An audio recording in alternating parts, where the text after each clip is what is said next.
Last part में हमने देखा था कि मैक्स ने गोल्डन हॉर्न बेहेमोथ को मार दिया था, पर उसने ऐसा अपनी सोल को अपनी बॉडी से निकाल कर करा था, जिसकी वजह से उसकी भी मौत हो गई थी। अब आगे तो इस पार्ट की शुरुआत में उस ब्लास्ट को सभी लोग न्यूज में देख लेते हैं। इधर गोल्डन हॉर्न बेहेमोथ की बॉडी भी समुद्र की सतह पर जाके गिर जाती है, जिसकी वजह से उसके वाइटल्स भी खत्म हो जाते हैं। तो ये देखकर सभी लोग बहुत खुश हो जाते हैं और मैक्स को चीयर करने लगते हैं। लेकिन इधर मिलिट्री देखती है कि मैक्स के वाइटल्स भी बिल्कुल खत्म हो चुके हैं, इसलिए मिलिट्री चीफ ये न्यूज भी पब्लिक करने के लिए कह देते हैं। तो सभी न्यूज चैनल ये न्यूज बता देते हैं कि मिलिट्री डेटा अच्छे से चेक करने के बाद ये ऑफिशियली कंफर्म कर लिया गया है कि गोल्डन हॉर्न बेहेमोथ मर चुका है और अब उसके दोबारा जिंदा होने के भी कोई चांस नहीं दिख रहे हैं, जिसकी वजह से ह्यूमंस और अर्थ अब बहुत सेफ है। दूसरी तरफ मॉन्स्टर्स ने भी उस ब्लास्ट को देख लिया था, जिसकी वजह से सिटी के सारे मॉन्स्टर्स भी वापस अपनी अपनी जगह जाने लगते हैं। इधर न्यूज चैनल्स इस न्यूज के साथ साथ ये भी बताते हैं कि इस नाकाम मिशन को मंजिल तक पहुंचाने का काम मेजर जनरल मैक्स ने करा था,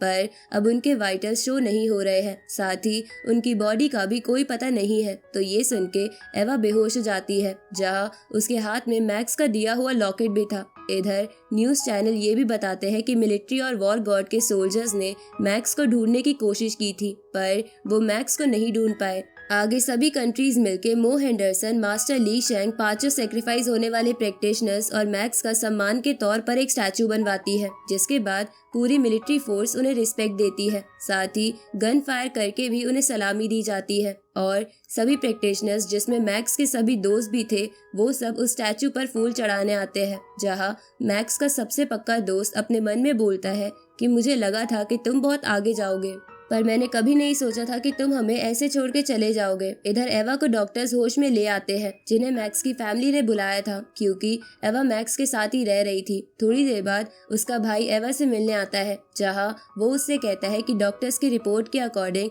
अभी तुम्हारी हेल्थ अच्छी नहीं है, इसलिए इस हालत में एक बच्चे को जन्म देना तुम्हारे लिए खतरनाक हो सकता है। ये सुन के एवा बोलती है कि आउटसाइड वाले लोग मुझे बहुत सिंपैथी दे रहे हैं, क्योंकि मैक्स मेरा हस्बैंड था, लेकिन मैं इन सब बातों पर ध्यान नहीं दे रही। पर ये बेबी मैक्स की इकलौती निशानी है, जो मुझे बाद में भी मैक्स से जोड़े रखेगी, इसलिए मैं इसे जरूर जन्म दूंगी। इस तरफ हम गोल्डन हॉर्न बेहेमोथ की बॉडी को देखते हैं, जिसके आसपास बहुत सारे सी मॉन्स्टर्स आ गए थे। तभी गोल्डन हॉर्न बेहेमोथ की आंख खुल जाती है और वो खड़ा हो जाता है। तो ये देखकर सभी मॉन्स्टर्स वहां से भाग जाते हैं।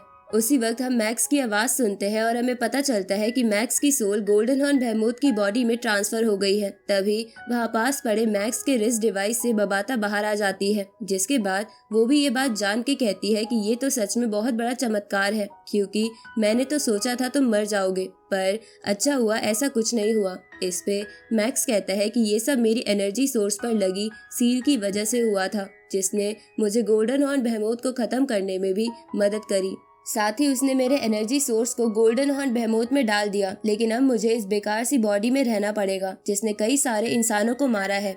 ये सुन के बबाता कहती है कि ये सब तुम्हारी वजह से हुआ है, क्योंकि सोल बर्न करने की वजह से तुम्हारी बॉडी साइकोलॉजिकल तौर पर फिट नहीं थी, इसलिए अगर तुम्हारा एनर्जी सोर्स गोल्डन हॉर्न बेहेमोथ में नहीं आता तो तुम मारे जाते। पर क्योंकि गोल्डन हॉर्न बेहेमोथ यूनिवर्स की टॉप स्पीशीज में से एक है, इसलिए इसकी बॉडी तुम्हारी ह्यूमन बॉडी से काफी ताकतवर है, तो तुम्हें दुखी होने के बजाय खुश होना चाहिए। ये सुन के मैक्स बबाता से पूछता है कि क्या मैं अपनी पुरानी बॉडी में जा सकता हूँ। इस पे बबाता कहती है कि अभी उसका वक्त नहीं है, सबसे पहले हम गोल्डन हॉर्न बेहेमोथ की बॉडी को कंट्रोल करना सीखेंगे। उसी वक्त मैक्स के माइंड में बहुत तेज दर्द होने लगता है और वो अपने सामने बहुत सारी इमेजेस और वीडियोस को देखता है, जो अलग अलग यूनिवर्स की थी। अब मैक्स ये बात बबाता को बताता है, तो बबाता मैक्स को बताती है कि ये इनहेरिटेड मेमोरी है, जो पिछली जनरेशन के गोल्डन हॉर्न बेहेमोथ से इस बेहेमोथ में ट्रांसफर हुई थी और अब वो तुम्हारे अंदर आ रही है। ये सुन के मैक्स कहता है कि ये तो बहुत ज्यादा है। इस पे बबाता बोलती है कि तुम्हें ये सब झेलना ही होगा, क्योंकि तुम्हें इससे गोल्डन हॉर्न बेहेमोथ की बॉडी के बारे में और भी बहुत सी जानकारी मिलेगी। इस तरफ हम तीनों गार्ड्स को देखते हैं, जो मास्टर होंग और मास्टर ली शेंग की बॉडी के पास थे, जिन्हें चैम्बर्स के अंदर रखा हुआ था। अब तीनों गार्ड्स और 2 एल्डर्स एक मीटिंग करते हैं, जहां एल्डर याओ राव सबको बताती है कि मास्टर होंग को नींद में गए हुए कई दिन हो गए हैं।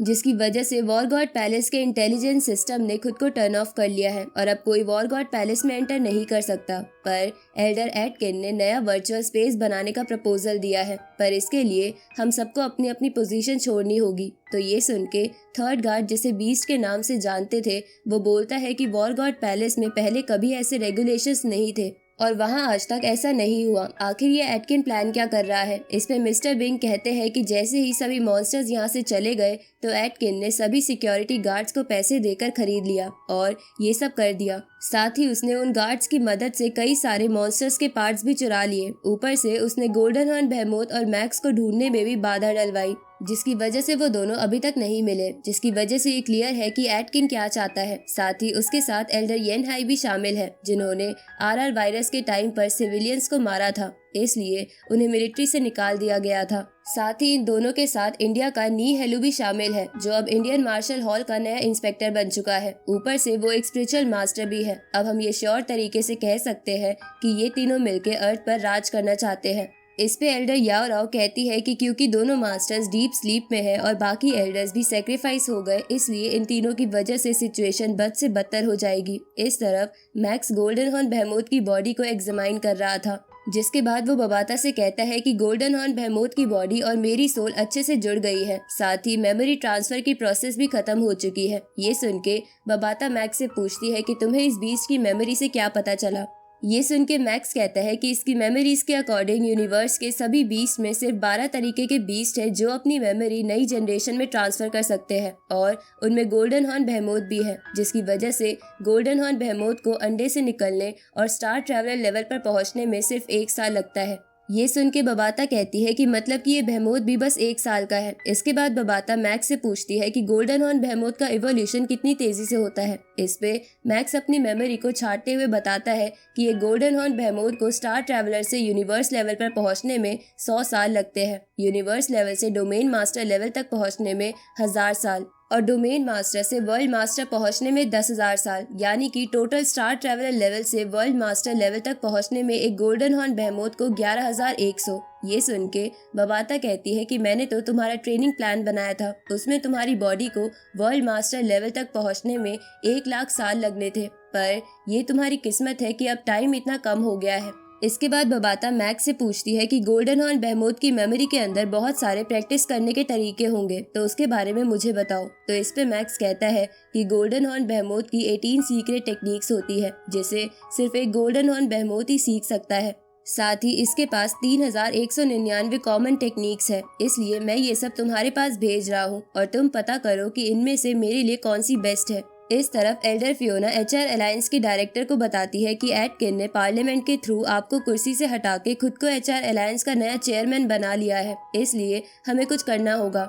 इस पे चेयरमैन कहती है कि अब कुछ नहीं हो सकता, अब सब एटकिन और उसके दोनों चमचे ही चलाने वाले हैं। उसी वक्त वहाँ गार्ड्स और वो तीनों आ जाते हैं, जिसके बाद एचआर अलायंस की डायरेक्टर अपने चैम्बर से चली जाती है और एटकिन अपने साथियों के साथ चेयरमैन की कुर्सी पर बैठ जाता है। इस तरफ बबाता गोल्डन हॉर्न बेहेमोथ से सभी टेक्निक्स का डेटा ले लेती है, जिसके बाद वो मैक्स के लिए 2 सीक्रेट टेक्निक्स चुनती है और एक जनरल टेक्निक, जिसमें जनरल टेक्निक मैक्स की एक्सप्लोजन स्पीड बढ़ाने वाला था और बाकी दोनों टेक्निक्स मैक्स को स्ट्रॉन्ग बनाने वाली थी, जिससे मैक्स का साइज कम भी हो सकता था, ताकि उसका साइज कम होने की वजह से उसकी अटैक पावर बढ़ जाए और वो और तेजी से उड़ पाए। तो इन टेक्निक्स को देखकर मैक्स कहता है कि ये तो सच में अच्छी है। तभी बबाता कहती है कि तुम्हारे भेजे गए डेटा के अकॉर्डिंग मैंने पता लगाया है कि इन सभी टेक्निक्स के बीच 3 टैलेंट टेक्निक्स भी है, जिन्हें तुम मत भूलना। तो मैक्स भी उन्हें अपनी मेमोरी में ढूंढने लगता है, जिसके बाद उसे पता चलता है कि पहली टेक्निक गोल्डन हॉर्न बेहेमोथ की स्वॉलो करने की पावर से रिलेटेड है, दूसरी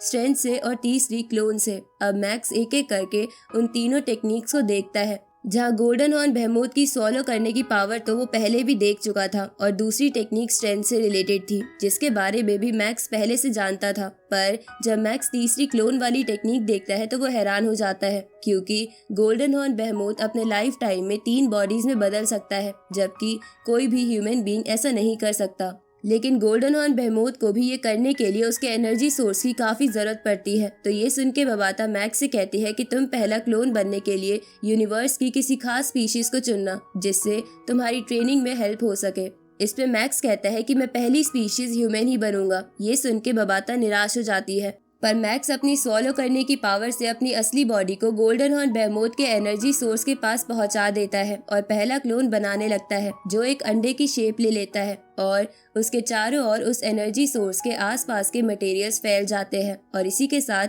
ये पार्ट यहीं खत्म होता है।